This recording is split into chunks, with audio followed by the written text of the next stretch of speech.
Ready ka na ba makita ang perfect home para sa buong pamilya mo? Modern, stylish, and perfect sa growing family? Welcome to Linea Single Attached House here at Richdale West Residences located at Barangay Panungyanan, General Trias, Cavite. Tara mga kabahay, house tour tayo.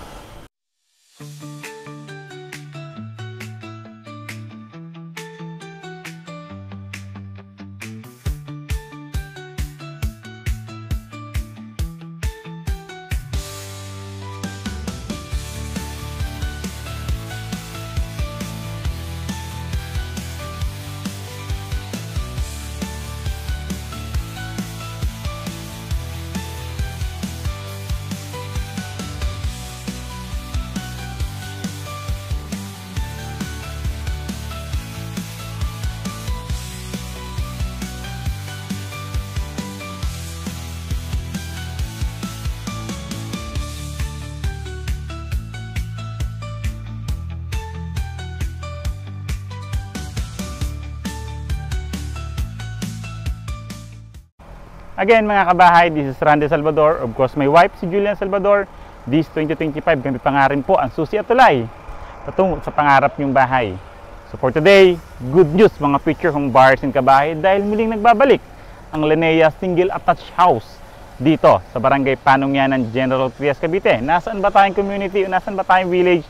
Andito tayo sa Richdale West Residences nga po mga future home buyers. Sa mga Linea lovers dyan, this is the perfect time. So hindi lang Linea ang muling nagbabalik, si Carnation and Jasmine Expanded available na po ulit dito sa Richdale West Residences na naghanap ng spacious, modern, stylish na single attached house, klimang Tagaytay. Tara po mga future home buyers and kabahay. So si Linea Single Attached House nga po is may lot area siya na 100 square meter and the floor area niya is 77 square meter. May dalawa na po itong toilet and bath, provision for 3 bedrooms, and kung makikita nyo naman nga po, ang design natin is very modern when in terms of color, decorative stones outside, high ceiling, napakahabang glass for our source of natural light. Of course, may car garage tayo. Medyo madamo lang mga kabahay, di ko na siya pupuntahan doon kasi medyo mataas yung damo ha. So yan, so mayroon tayong car garage na kasya po in dalawang sasakyan natin sa parking space. Also may frontage tayo na 3 meters for our garden naman po. Tara po, pasukin po natin. Siyempre, once we say single attached house, from firewall to firewall. So, yung nagiging space nga natin dito sa kabila is our car garage. So, yung car garage natin is kasya nga po ang dalawang sasakyan dito sa parking space natin. Imagine from that hanggang doon, kasya po yung dalawang sasakyan natin. Of course, meron pa po tayong lanay sa gilid natin na magsisilbing mas mukha siyang elegante yung bahay natin. Diba? So, sa harapan naman natin, mayroon pa po tayong frontage dito na magsisilbing katulad nga ng sabi ko kanina is pwede natin siyang gawing pocket garden or pwede future expansion po. Mga pintuan natin is may mga awning type, may mga naka-awning na po, so may protection na rin tayo sa ulan po. And isa sa pinakamaganda rito, mga decorative stone, ang ganda tingnan niya, napaka-modern and elegant po. Malapit na po ito sa Tagaytay, mga future home buyers ng kabahay. So, sa mga naghahanap ng malapit sa Tagaytay, na affordable, ito na po yun. Tara, pasukin po natin.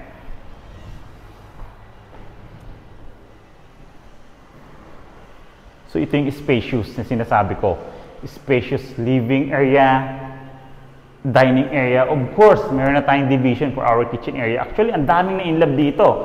Not just the orientation ng hagdan, hindi ganun katarek, sementado. Kasi ang ganda po, napaka-spacious. Naka-open layout din po tayo or open yung pagdi-design natin. Kasi very finished turnover po ito, si Linea Single Attached House. So yung pagdi-decide, paglalagay ng layout, pagdi-distribute, paglagay ng materyales, kayo po yung masusunod rito. So this is our living area. So sa living area natin, kagandahan naman po pala rito. Dahil ito po ay Single Attached House, isa rin ito, si Linea Single Attached House. Sa mga nagti-turnover ng malalaking bintana. Imagine, ganyang kalawak yung bintana natin dito. So ventilated na siya. And at the same time, napakaliwalas po. At the same time, meron tayong lanay dito sa gilid. And of course, mga kabahay future home buyers, meron po tayong distance meter. Dito pa lang, ipapakita ko na sa inyo gaano ba kalapad ang magiging living area nyo. This is our living area. Lapad niya po, 5 metro. Lapad po yan ha.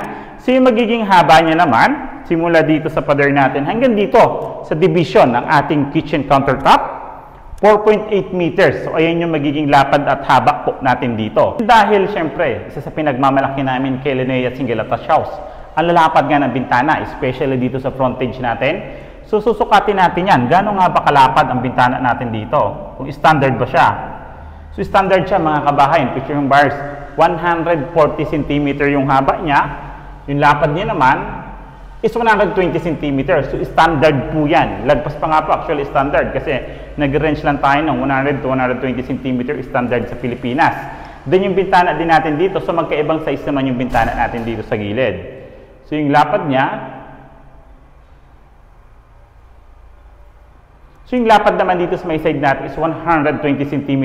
So, standard naman po siya. So, yung pintuan natin, sukatin din natin yung lapad ng pintuan natin. Kung standard ba ang pintuan, Linnea?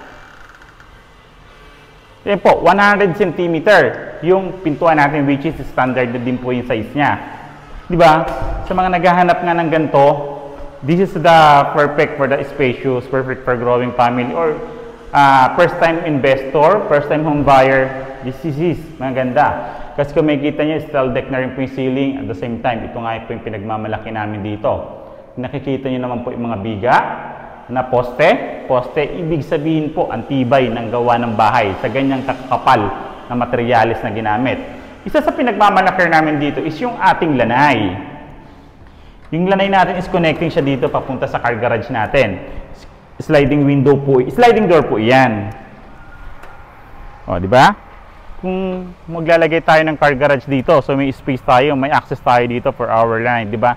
Napaka-elegante tingnan. Then may outlet na rin tayong weatherproof outlet dito na naka-ready for our vacuum or anong appliances gamitin natin dito sa may car garage natin.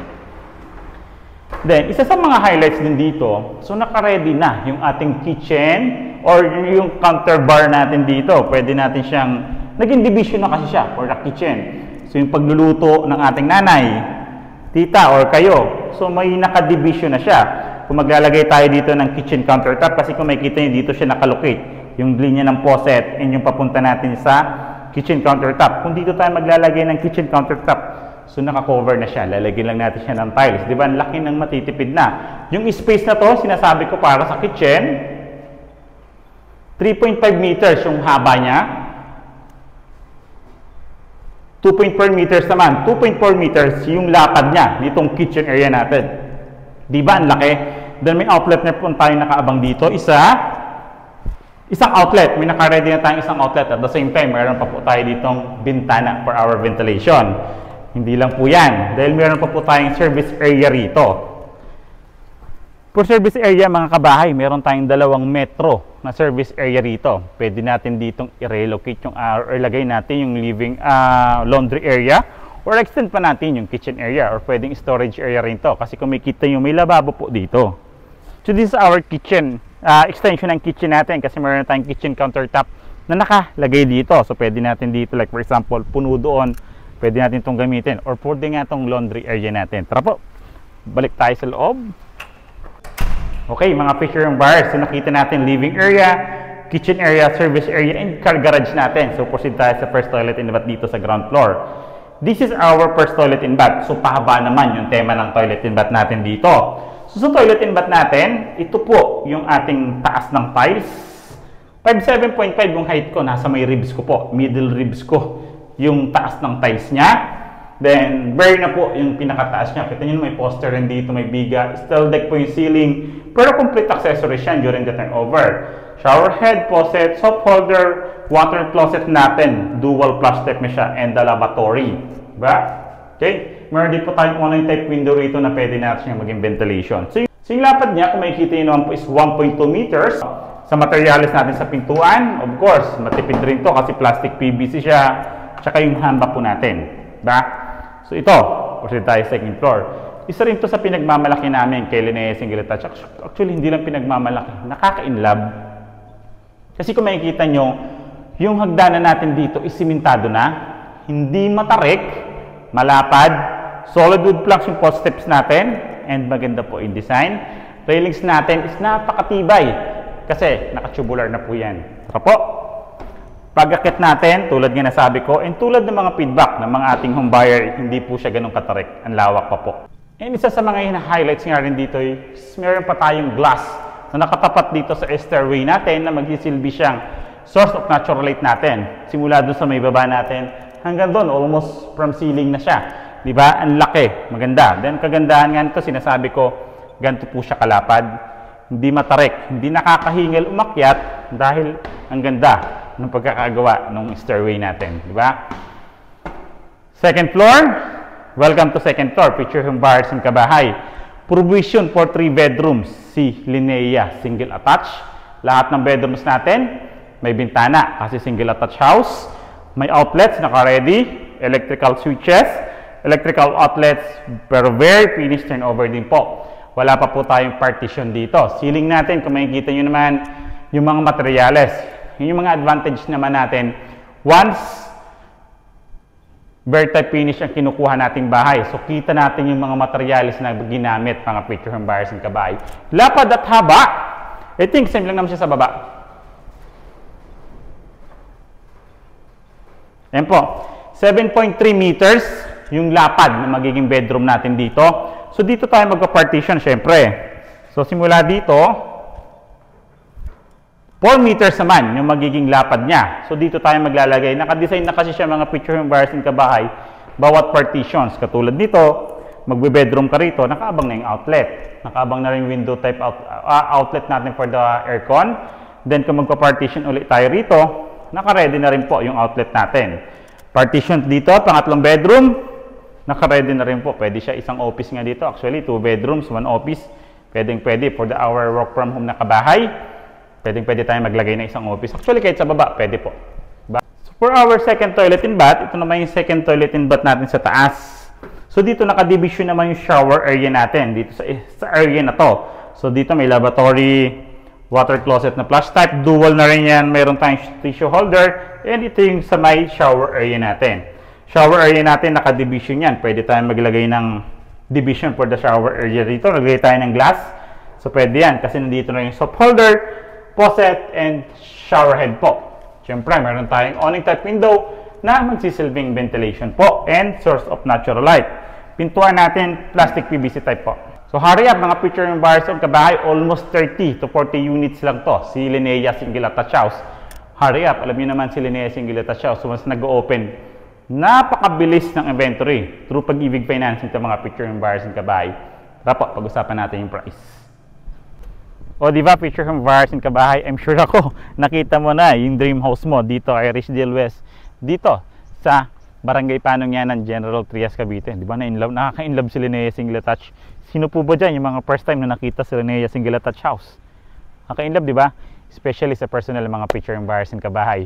Napakaganda and sobrang ganda ng klima dito kay Richdale Residences. Kasi malapit na po ito sa Tagaytay. Katabi nito si Amadeo. Next po is Tagaytay na po. Diba? Mga picture home buyers and kabahay, available nga to through Pag-ibig Financing. So yung price, ilalagay ko again dito sa side para makita nyo yung price niya. Pasok pa sa budget nyo. Sa hinahanap nyong perfect home para sa buong pamilya. Total contract price, reservation, down payment, monthly down payment, monthly amortization, and the required income, mga picture home buyers and kabahay. Ito po siya. Diba? Napakamura, di ba? Sa ganito kagandang bahay na single attached house. Yan po, yung mga contact numbers namin naka-flash naman po siya sa screen, Viber, WhatsApp. Then yung mga social media accounts naman namin, visit lang po kayo sa comment, visit lang po kayo sa description. Nandun po yan para mas madali nyo po kami makontak mga picture home buyers and kabahay. And kung ngayon pa lang po kayo napapadaan sa aming YouTube channel, like, subscribe, and pindutin nyo rin po yung bell button para updated kayo sa mga bagong videos namin katulad nito. Again, this is Randy Salvador. My wife si Julian Salvador. This 2024. 2025, kami pa rin po ang susi at tulay tungo sa pangarap niyong bahay.